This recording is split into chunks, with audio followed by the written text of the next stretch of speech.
Thank you everybody for joining today's webinar on advancing the Basin-Boundary food system. Today's webinar is hosted by the Columbia Basin Rural Development Institute in partnership with the Rural Policy Learning Commons. So today's agenda, I'll begin with a discussion of results from a recently completed research project on the Columbia Basin-Boundary food system. I'll briefly touch on key results from several project activities, but I will focus on a piece of the project related to innovative approaches to solving common food system challenges. My name is Rethoret, and I'm a researcher with the Columbia Basin Rural Development Institute at Selkirk College in British Columbia. Second, Rachael Roussin will present results on her recent research into agricultural land utilization in one part of the region, West Kootenay, and what that means for the potential to expand small-scale production. Rachael is a former student of the University of British Columbia and currently a consultant based in Roslyn, BC.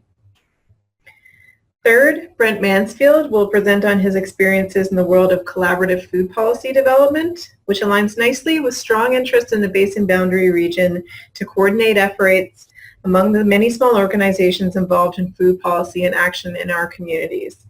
Brent is the current director of the BC Food Systems Network and a former member of the Vancouver Policy Council. So without further ado, I'll launch into my presentation. For those of you who don't know, the Columbia Basin Rural Development Institute, or RDI, is based at Selkirk College in Castlegar and serves the Columbia Basin-Boundary regions, which together comprise a good portion of Southeast BC. For those of you from other provinces, the Basin-Boundary region is primarily rural, with a total population of about 160,000. The region includes 28 municipalities, the largest being Cranbrook. The RDI is a regional research center with the mandate to engage in research and knowledge transfer activities in order to promote evidence-based decisions that lead to enhanced regional well-being. So for the past year and a half or so, we've been involved in an applied research project focused on the regional food system. The goal of the project was to identify opportunities to increase regional food production in ways that promote economic, social, environmental, and cultural well-being. And we're grateful to the BC Real Estate Foundation who funded part of this work. Our project involves 6 distinct pieces of work. We started with a review of key agricultural planning documents developed within the region, which helped us understand similarities and differences in agricultural priorities across our very diverse region. We also used results from this to inform our plan for additional research, as we wanted to focus on unmet information needs. The second piece was an analysis of the extent and value of underutilized agricultural lands. And for us, underutilized means not used for agriculture. The third piece was an analysis of key climatic conditions and trends as they relate to agriculture. Fourth, our region as a whole was lacking a comprehensive inventory of the work that's been completed to date. We're fortunate to have many organizations involved in the food movement, but there was a recognition of the need to better understand who's involved, what's been done, and what's left to do. So this helps with that by providing descriptions of over 40 notable resources originating from within the region. It's a good place to start to get a sense of the state of the food movement in the Basin-Boundary region. Fifth, we wanted to dig deeper into a sector of interest in the region, which is beef production. We took an innovation lens in our analysis of the sector and made attempts to understand the factors that influence the sector's ability to innovate, as well as how innovations have affected the viability of the sector. This report is in publication and will be available within a month or so. Finally, our review of agricultural planning documents revealed several common challenges within the regional agricultural sector. We investigated innovative solutions to these challenges that have been employed elsewhere or, in some cases, at a small scale within 1 or 2 Basin-Boundary communities. So today I'll touch briefly on results from the first 3 of these projects and then go deeper into the results from our review of innovative solutions. So full reports on all of these pieces are available at cbrdi.ca for those of you who are interested in learning a bit more about our methods or results. So our review of regional agricultural planning priorities, the first major theme we identified was increasing demand for local food that's not being met. And in fact, supply is decreasing. So a significant opportunity exists there to fill that gap. The second theme that we identified was land supply challenges. There's extensive underutilization of agricultural land in the face of pressure from competing land uses in our region. And we'll hear more about that today, both from research that I'm going to present and that Rachel will present. Third is the issue of labor, and specifically farmers. The average age of farmers in the region is 57. So there's a younger demographic with interest in joining the industry, but they certainly need support in order to be able to do that. Fourth is financial viability, which is the obvious reason why the opportunity to meet increasing demand isn't being realized. The plan suggests a number of information needs that, if filled, would help address the issue of viability. So we use these as guidance for future phases of the project, and consequently have done research into land use and availability, climate change, land access models, and the beef innovation analysis. It's currently underway. Also gets at that issue of market access to some degree. Our analysis of land usage and value took two approaches. Our first relied on data made available through BC Assessment, the organization that assesses parcels in BC for property tax purposes. Using a geographic information system, we overlaid soil capability data, slope data, and parcel information on top of the BC Assessment parcel fabric to get a sense of the amount of land that theoretically could be used for farming but currently isn't. So those results are in that first map there, and the monetary value of that land, which is in the second map. Land with potential for agricultural expansion was defined as properties that are privately owned, over 2 acres in size, having at least 50% of the area with class 5 soils or better, and an average slope of less than 20 degrees.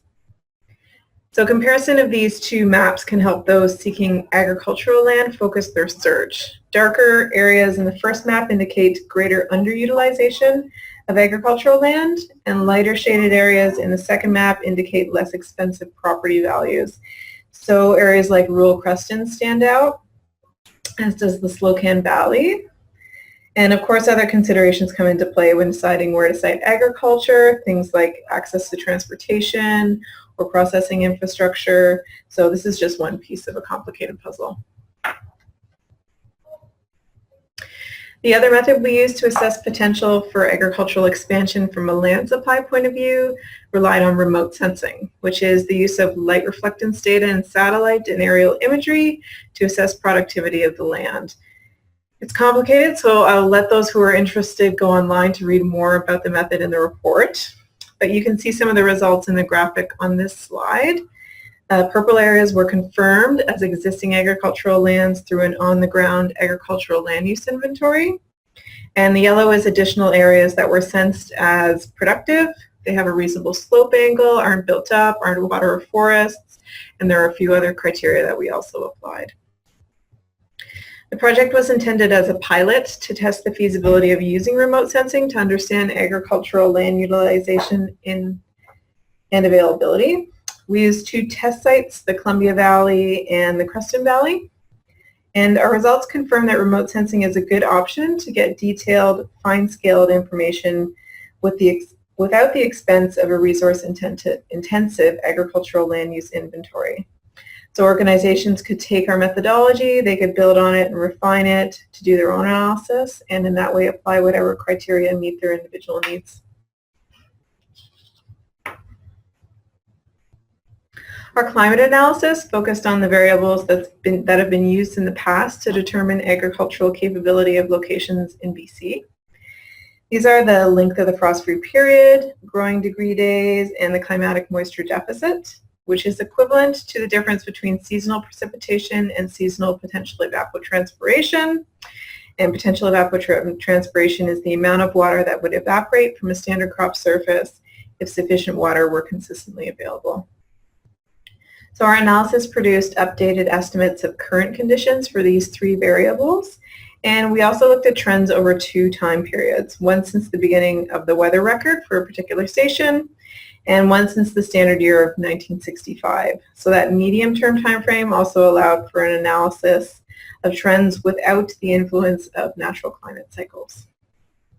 So results show that the region is generally moving toward an enhanced thermal regime, with most stations showing significant positive trends in growing degree days over both time periods. and longer frost-free period over the longer time frame. The enhanced thermal regime is being accompanied by long-term trends toward a lower climatic moisture deficit, and that's being driven by an increasing trend in precipitation during the growing season.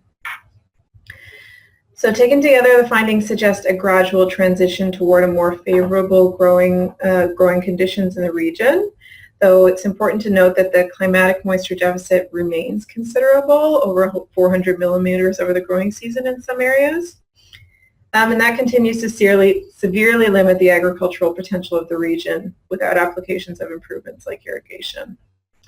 It should also be noted that climatic moisture deficit calculations don't consider other important factors that influence water availability in our region, such as stream flow and glacier extent. Recent research regarding these two factors points to long-term water availability challenges for our region. So while our analysis may suggest greater water availability through precipitation, it's important to continue with adaptation efforts focused on drought preparedness. So moving on to our discussion of innovative agricultural initiatives. With 95% of food in our communities coming from outside the region, it's clear that the Basin Boundary is firmly entrenched in the global food supply chain. That said, there's significant interest in shifting that balance in order to help our communities access the economic, social, and environmental benefits that can accompany expansion of local agricultural production. To do this certainly requires innovation, but not necessarily a radically new approach or significant investment. In fact, many rural regions have made progress in improving their food sovereignty through repurposing or reorganizing assets that are already in place. This portion of our project explored examples of efforts that have potential for expansion or application in Basin Boundary communities. Some of these have already been implemented at a small scale within the region, and others could be that come from other parts of rural Canada and could be duplicated here. We've lumped our discussion into three categories: processing solutions, supply chain solutions, and land access solutions. On the processing side, processing facilities are heavily regulated and capital intensive. So access to them can be a barrier to expanding agricultural production. A few strategies based in the sharing economy have been introduced to help overcome that barrier. Access to meat and poultry processing facilities is a significant challenge we came across several times in our research. Community-owned or supported abattoirs are one option to address this. Many of these facilities are owned or operated by nonprofit organizations, which allows for incorporation of a different business model and opens up the door to funding sources other than payments from producers themselves. Within our region, Boundary Country Meatworks, just outside of Grand Forks, is an example of such an organization. They're a new facility, so time will tell how this model plays out in the Basin Boundary context. Accessible commercial kitchens are inspected facilities that are open to multiple food producers. By offering rentable space, they help processors access equipment that would not otherwise be affordable. So in some cases, services offered go beyond rental space, and those facilities can act as incubators that offer product development and business planning support. Organizations in the region are pursuing the idea of an accessible commercial kitchen. One example from elsewhere in Canada can be found in Portage-la-Prairie, where multiple commercial kitchens are supported by the Food Development Center. Center offers R&D services to turn food product ideas into success stories.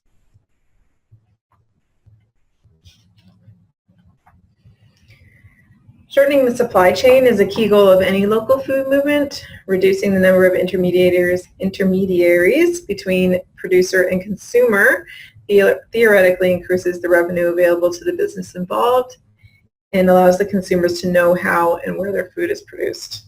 Community-supported agriculture programs where consumers invest in a farm's crop by buying a share at the outset of the growing season. And farmers markets are examples of attempts to shorten the supply chain. Of course, both of these solutions have been around for a long time. Neither could be considered particularly innovative, but there are certainly core activities at the heart of any attempts to localize the food system, so we'd be remiss not to mention them.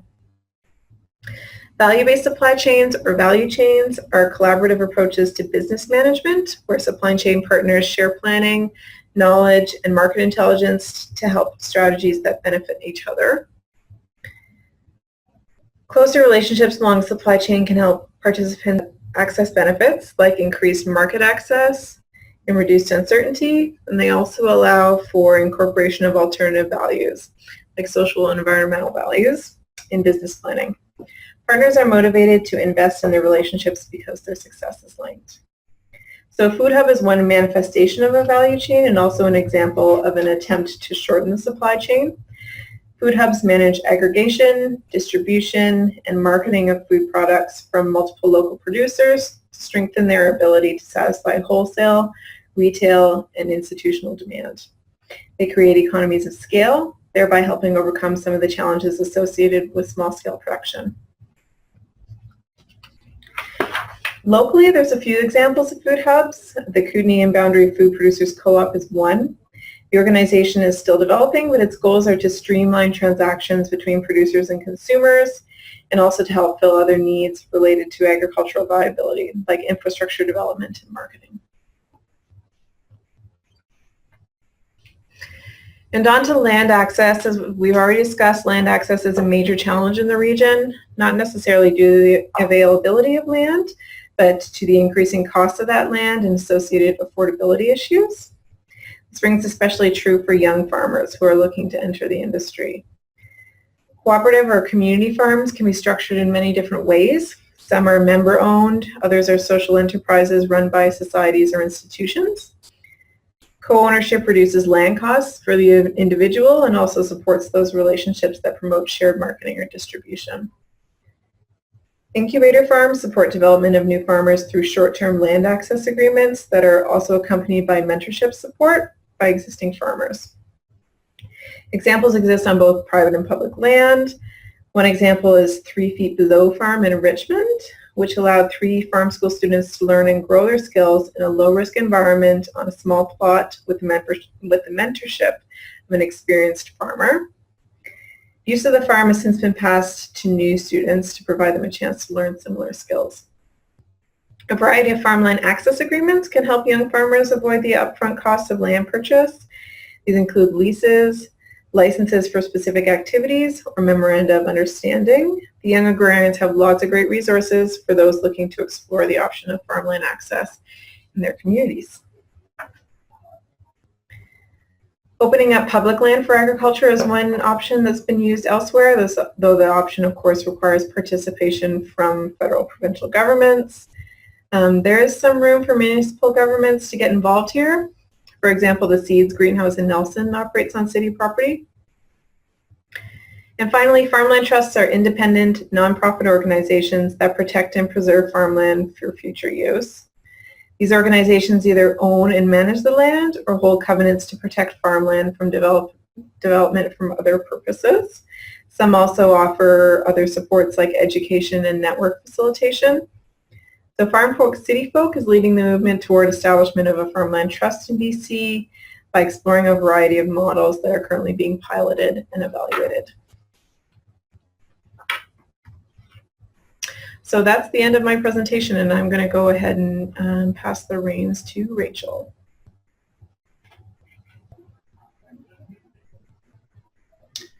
Okay, hello everybody. Thanks for attending this webinar. My name is Rachael Roussin, and I'm here to present on agricultural land in the West Kootenay. And this research is part of my master's research, which assessed the agricultural potential of the West Kootenay from a biophysical perspective, including looking at some climate change projections for the region for 2050. I actually won't be addressing those climate change projections today, and I'll be focusing specifically on agricultural land. My presentation today will start with an introduction, then we'll look at my methodology, then the results, and lastly, we'll go over our conclusions. So, like I said, my name is Rachel. I'm the goofy looking person in that tri-pack in the bottom left corner there. And I've been living in the West Kootenay for over 10 years and actually very involved in local food security initiatives, including trying my own hand at vegetable gardening.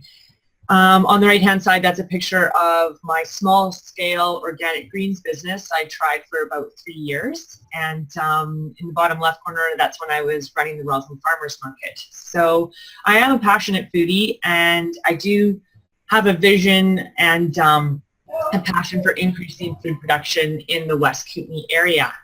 And so hence, when I went back to school to do my master's, I basically decided to focus on soil science, watershed management, and agricultural development, I suppose you could say.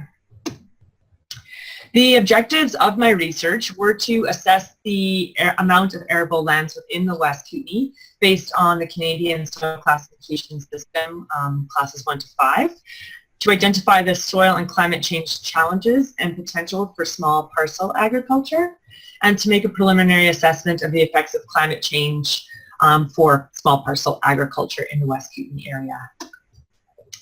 Now we'll look at my methodology. The foundation of my research actually began with discovering the soil capability classification for agriculture maps that are Canada-wide, and they were designed basically in the 70s to assess all land in Canada for their agricultural capability. And they did this as well for British Columbia and the Kootenay area. And all soils across the country are given a rating from 1 through 7, with 1 having the highest capability for mechanized agriculture and 7 having the least. And one thing to recognize with this capability classification system is it is for primarily mechanized agriculture that they're rating these systems. For my analysis, I used class 1 to 4 as having basically high capability for agriculture, and class 5 as having some capability for agriculture. The reason I included class 5 is that a class 5 level of stoniness or topography limitation may not be a significant limitation to growing fruit trees or grapes in areas which are climatically suitable, or actually for grazing. So in our area, we have quite a bit of class 5 land, so I decided to include that. I also looked at the subclass limitations for agricultural capability in the West Kootenay, and those are things that explain why we are limited. So that can include stoniness, moisture holding capacity, excess moisture, topography, all those types of limitations. Oh, and actually just to mention there, when I did decide to do this analysis, no analysis had been done to date as to how much of those capabilities existed in the West Kootenay. So that was like a prompt to do that analysis for my research. As part of this study, I also looked at the amount of crops currently in production so I could get an idea of how much land was currently being used for agriculture out of all agricultural land. And for that, I used the 2011 agricultural census. For my climate projections, which I didn't include in this presentation, but I did for my research, I looked at the global climate model scenarios for 2050, and I looked at 3 different scenarios, and for 7 different areas in our region. So I downscaled that climate data so we could get specific climate projections for each region. And for the regions, I used the census areas. So you'll notice that for the census areas, they joined some regional districts together. For example, RDCK area E and F, RDKB area A and B. And the limitations of my study is I was not able to identify specific farmland that is being utilized, only the amount of farmland per regional district area and the amount of agricultural land per regional district area. I also had to make an assumption that the land under production was most likely in the agricultural land reserve. This is because it's hard to say if you have class 1 land in general, I mean, it could have a house on it. So I had to assume that the ALR was a good parameter for available farmland to be utilized. And then landing crops exclude small scale or backyard production because it only includes those who report to Census Canada. Now we're going to go over the results of my research on agricultural land. So if we looked at all the land in the West Kootenay area, this is the distribution by soil capability class. You'll immediately notice that class 6 and 7 comprises the majority of the land in the West Kootenay area, and that's basically because of our topography. Class 1 land is less than 0.5% of all land in the West Kootenay region, and so class 1 is the highest capability land for agriculture. Class 2 and 3 are 0.6%, Class 4, 2.6%, Class 5, 5.6% of all land. And that means that 11% of all agricultural land has some capability for agriculture. Next, we're going to look at the breakdown in the agricultural land reserve. So don't get overwhelmed by this slide. Bring your eyes to the left of the screen to the pie chart. First, we'll go over the distribution by capability class of all land in the agricultural land reserve. So 11% of all land in the ALR is Class 1, 17% is Class 2, 14% Class 3, 40% Class 4, 10% is Class 5, and Class 6 and 7 comprise a very small amount of the agricultural land reserve.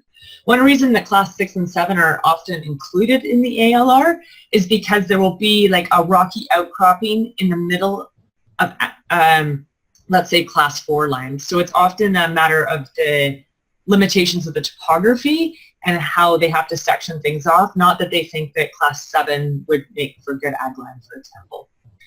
And then for an interesting analysis, I looked at, in the middle bar chart there, the percent of the classes that are actually in the ALR. So the orange bar indicates the entire soil capability class, and the red bar indicates the quantity of that soil capability class in the ALR. So for example, for Class 1, you can see that about 90% of Class 1 land is in the ALR. And for Class 2, it's about the same. About 90% is in the ALR of that Class 2, and the same for Class 3. For Class 4, about half of all Class 4 land is in the ALR. And Class 5, just a small amount of the Class 5 land is in the ALR. And what this demonstrates to me is that the ALR boundaries are very well defined in our region, and that we are, through the ALR, protecting some of our most valuable agricultural land. I also looked at the limitations to agriculture within the agricultural land reserve.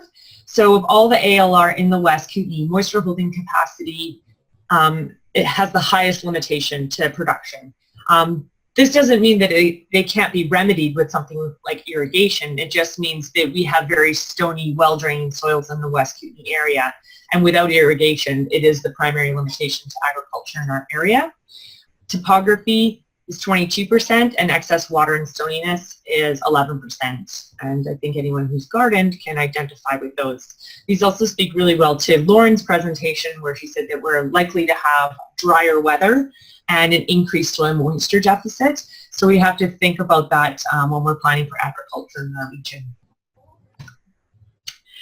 This slide shows a land comparison out of all of our soil classification numbers, along with the agricultural land reserve, and then comparing that with the land currently in crops, and also looking at our potential for food self-sufficiency in the West Kootenay. So we can see on the left the soil class 1 to 3, soil class 4, and soil class 5, and then also the amount in the agricultural land reserve. And then we can see there's the land in crops in 2011, and then also the land in pasture for 2011. And so this shows that 32% of, basically the land in crops as a percent of the ALR is 32%. So you could say that only 32% of land is currently being used for agriculture as a percent of the ALR. And interestingly, if we think of 0.5 a hectare of land being needed to sustain one person for 1 year, that equals, what's my, I don't have the actual number there. It's just less than 40,000 hectares. I think it's 35,000 hectares are required to feed 70,000 people for 1 year. And that's less than the amount of land that we have in the agricultural land reserve. So hypothetically speaking, we may have enough land in the West Kootenay to be self-sufficient if we really tried. And where is that agricultural land, the class 1, 2, 3, 4, and 5? This is an overall map of the agricultural land distribution in the region. What you notice immediately is how randomly distributed it is around the entire area. You know, we have little pockets here and there. You'll also notice in the bottom right-hand corner we have the town of Creston, RDCK Area C, and that has our biggest glob of green, which is our Class 1 agricultural land. Also, anything that's cross-hatched means that it's the ALR. And that's where most of the agricultural production happens in the West Kootenay area. You'll also notice in the top left corner, RDCK Area K, in the cusp region, there's quite a bit of agricultural land there too, but most of that is undeveloped and actually completely forested. So there are often not even access roads to some of this agricultural land. So access and the infrastructure required to even develop that land is a limitation. And if we look at this slide here, I know it's busy, but I wanted to keep all the data there in case people wanted to nerd out and go back later. If we bring your eyes to the right-hand side of the screen, this shows the percent by regional district of land under production as a percent of the agricultural land reserve. So Kootenay, Central Kootenay B and C, that's the Creston area, and you'll notice that almost 70% of land there is being used for agriculture as a percent of the ALR. However, Central Kootenay Area D, which is the area north of Caslow, only 4% of land there is being used for agriculture as a percent of the ALR. So that's a huge difference in showing the amount of land that's actually being used for agriculture as a percent of the ALR. Where's Area K? Area K is that in the cusp area I just showed you there, and only 13% of their ALR is being used for agriculture. And if we wanted to zoom in, see what it looks like, here's a picture of the Area D, where only 4% of land, ALR land, is being used for agriculture. And there we can see exactly where those class 1, 2, 3, 4, and 5 lands are. Of course, this is really remote. There's very little access roads, and often it's still forested. This is RDCK Area G around Salmo, where 36% of ag land is being used for agriculture. And this is the Slocan Valley, where 28% of ALR is used for agriculture. In this picture, you can really notice the red and the orange colors, signifying that it's not necessarily ideal land for agriculture, and a lot of that is because of topography limitations and the moisture holding capacity, because these old riverbeds really have these coarse textured and sandy soils. So it actually is very good for mechanized agriculture because you're going to wreck your equipment, and they're also very well draining. Now I'm going to talk a little bit about crops that are being grown, and I'm specifically speaking to this just out of interest for our audience today. It's neat to know what's actually being grown in our region. So this is a comparison of the types of food being grown and also the amount of farms reporting. The blue bars indicate the quantity of food being produced, and the orange bars indicate the amount of farm report growth. So vegetables we can see are very minimal, but more farms are reporting growing vegetables than the amount actually being produced, which means it's extremely small scale. Fruit, nut, and berry, we have a little bit more fruit production, and that's primarily because of the cherry industry in Creston. And then field crops on the far right, we can see that's the majority of crops being produced in our area. Unfortunately, those are not edible crops to humans. Those are mostly hay and fodder crops, so for animal feed. Also, those crops are mechanized. So this is mostly in the Creston area where they have a finer textured soil, larger swaths of land, so that they're able to mechanize some of those field crops. And if we want to see where they're being grown, here's a graph indicating where crops are being produced. So the orange bars indicate the land in crops, and the blue indicates any pasture area. So you'll immediately notice Central Kootenay Area B and C have the most land in crops. Let's remember most of those are non-edible to humans, and that is the Creston area. Besides that, Area K, that's the area around the cusp, they also notably have quite a lot of seeded or natural pastures, so a lot of animals roaming there.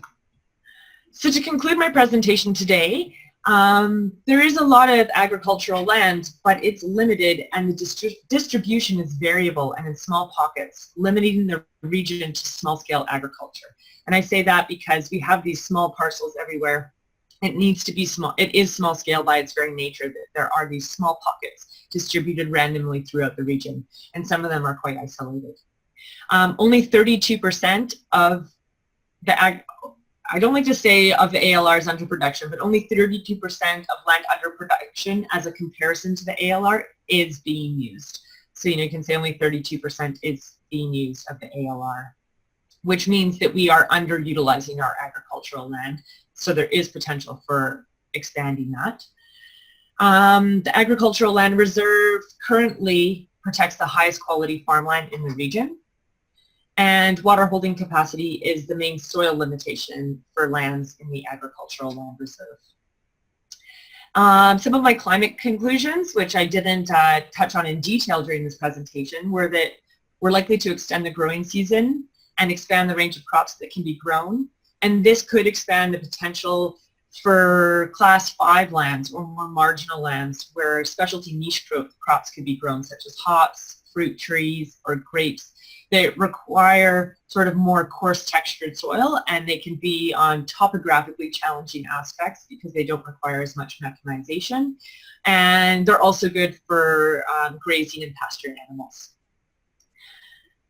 So thank you very much for listening today. And if you're interested, you can find my final research on the RDI website, and my contact information was on the first page. Thank you.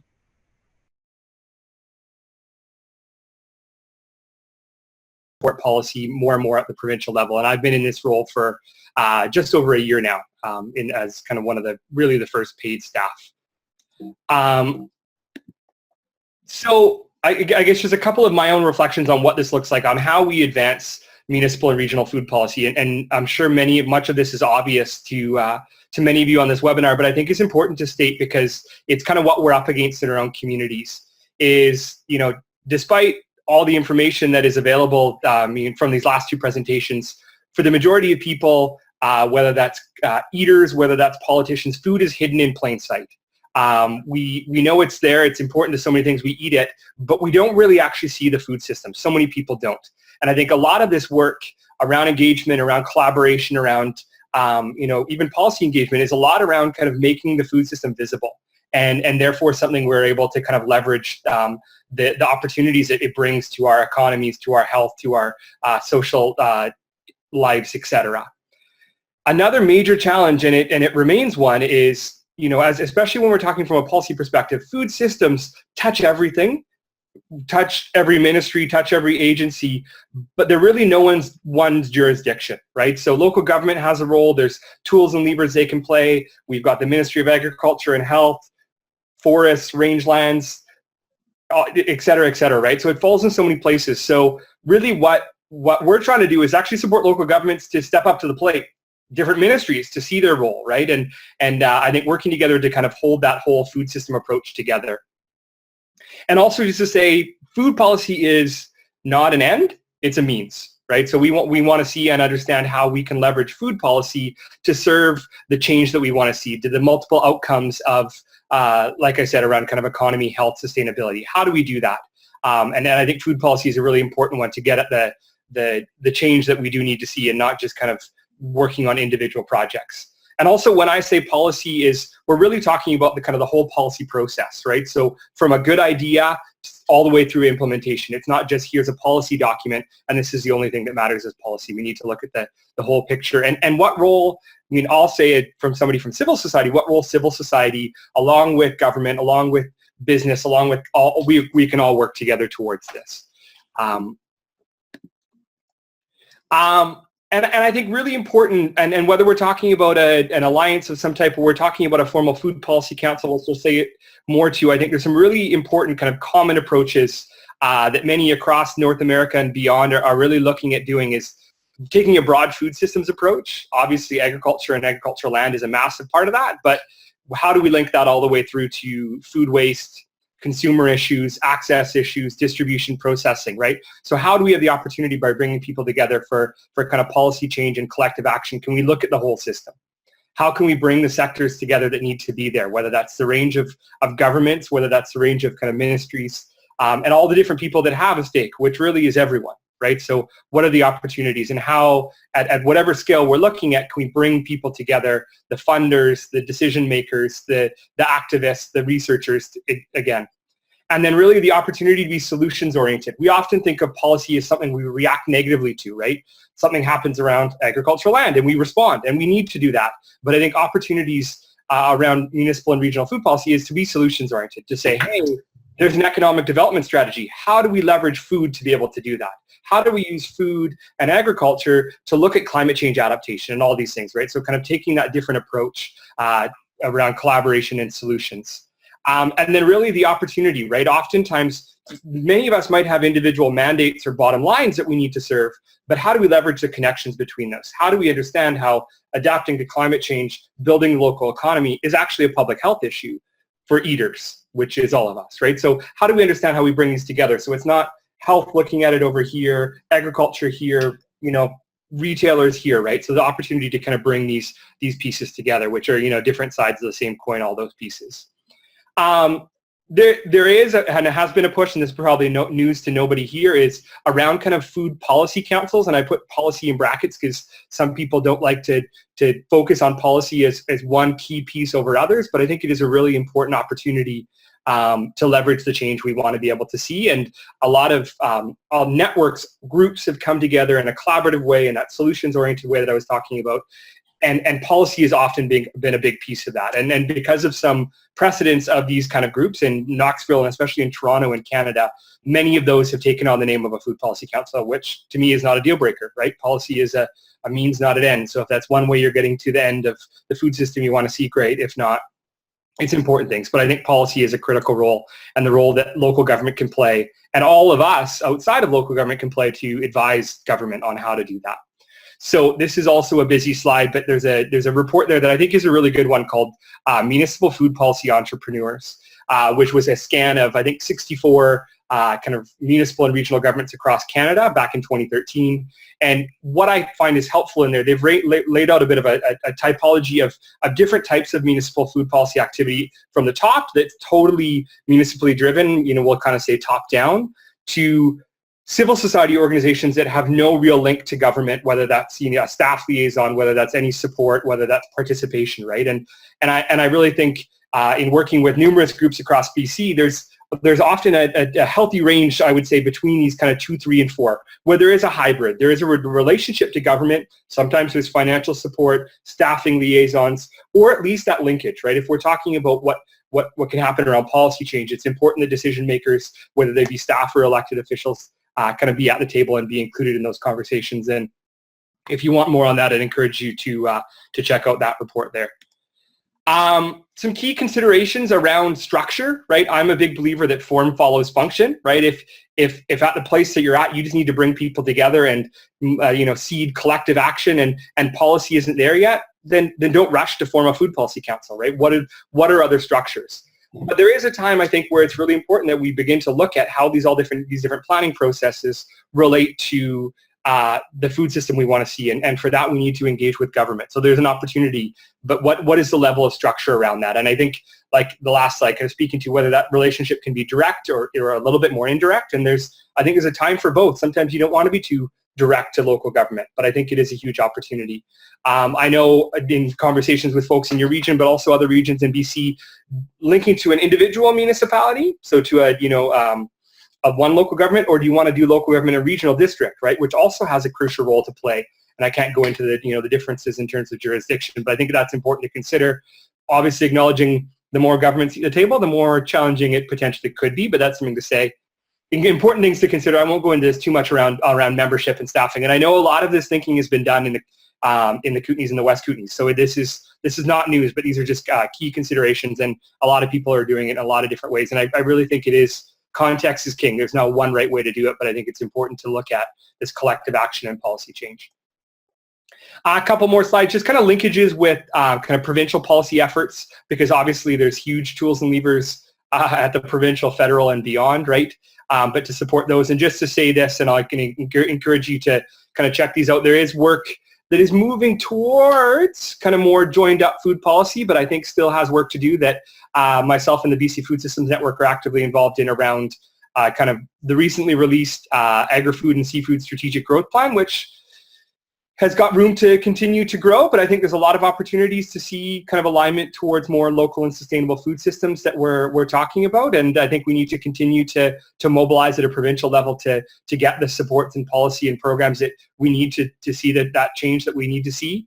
I also think there's been I had the opportunity to be part of a leadership council for the provincial healthy eating strategy, which actually was multi-sector and included multiple ministries and NGOs as well, which shouldn't be surprising if we're talking about healthy eating, but we're not talking about issues of the food supply and agriculture and fisheries, or we're not talking about access and income.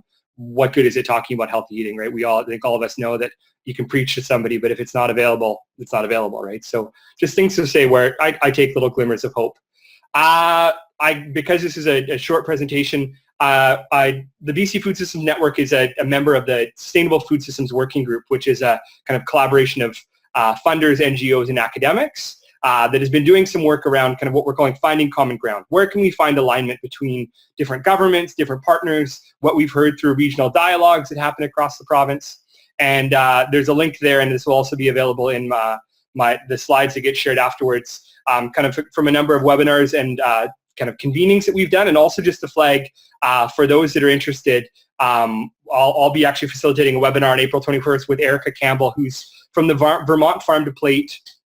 Well, there's kind of a network, and there's also a strategic plan, which I think is a really amazing example of kind of collective action and collective impact directly applied to the food system. So would encourage you to kind of dig into some of the Vermont Farm to Plate stuff. I think is super relevant, and also consider tuning into the webinar, which is free, and you can click on that link, and there's a link to registration there. Shameless plugs, you always have to as well. Hey, love to continue having these conversations at all levels, from incubator farms to land linking to policy change. We'll be having our annual gathering for the BC Food Systems Network. You can see the details there, July 15th to 17th in Penticton. And with this, I'll actually end just kind of a couple of reflections, and I don't know how much time we'll have for kind of questions and discussion, but like I said, the importance that I think all of us have to play. Maybe the P word policy scares people a little bit, or it may totally not, but the important to really be engaged in those processes, to show up, to have the conversation, to demonstrate where great examples exist outside your region, how they can work, to build political champions, to kind of build that constituency that can really advocate for food policy issues in your region. I often joke, I have a lot of friends who work in, whether that's a school board or a public institution, or whether that's a city, that my job has always been to make their job more about food policy and then to support them doing it, right? So how do we help local government elected officials and staff understand what their role can be and how that could serve multiple goals that they have? And then opportunities to really look at the food system in a holistic way, right? How do you continue to build that? How do you bring together that kind of diversity of breadth of stakeholders that really need to be there to speak to, not just in a theoretical way, but in a very real way, the challenges and opportunities that exist in different sectors across the food system, and as it relates to different issues around kind of health and access and sustainability and agriculture, et cetera. So I'll stop there and see we have a little bit of time, and I'll kind of hand it back to Lauren to take us to wherever we might be able to need to go in the next 6 minutes.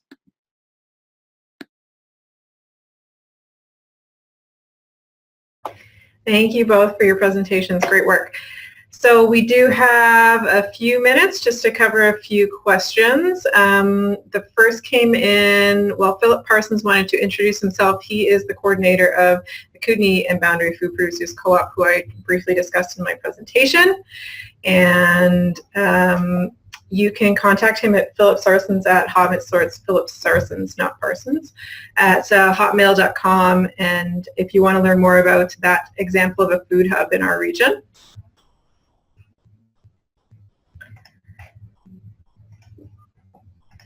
A few questions from Dan Fontaine. Dan wanted to know if there are any projects going on to improve soil moisture retention, i.e. partnerships with livestock operations to provide organics. I'm not familiar of any such examples in our region. I'm wondering if either of you folks know of anything, or even if anybody on the screen, if you know, and feel free to enter that information in the chat box.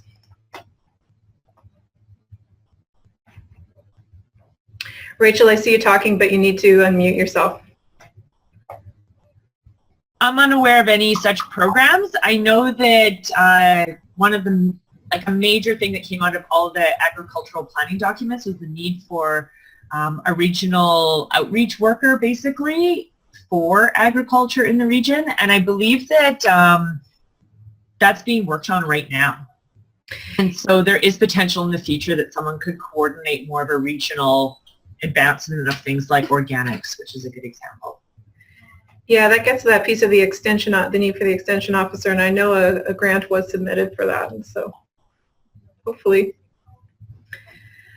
Any thoughts given to pocket crops and existing field crops, i.e. plots of hops grown in conjunction with malt barley crops, berry plots on the perimeter of large conventional crop fields used to diversify crops as well as shelter beds?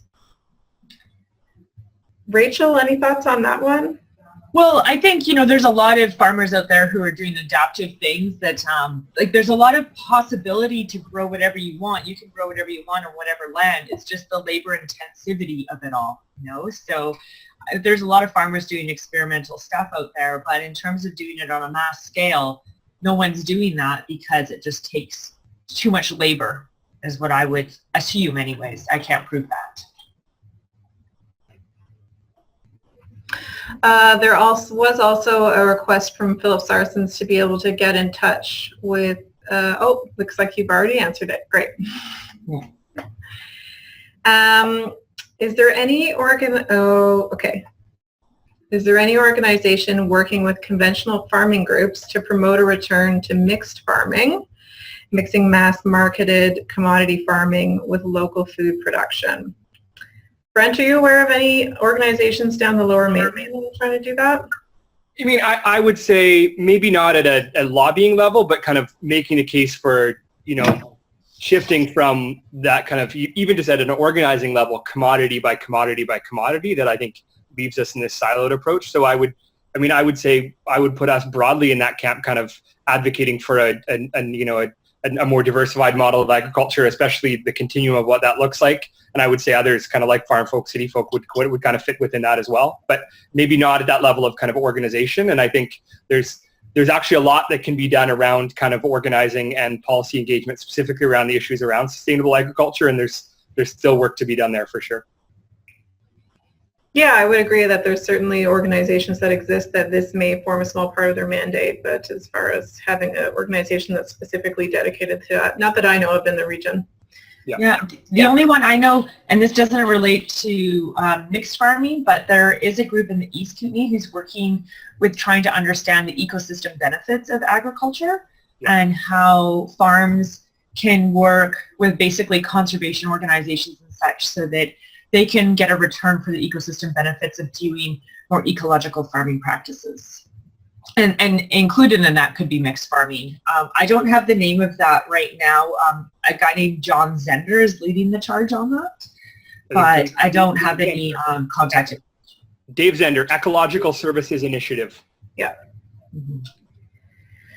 Policy or partnership agreements, 3 PMOUs. So the issue of public-private partnerships, I guess, it's not a question, but something for us to consider. And if you guys have any thoughts on that in the policy realm of involving public and private. Yeah, I mean, I think really quickly, I think it can look a lot of different ways. I don't think it has to be a formal public-private partnership of that type, but depending on what the issue is, right?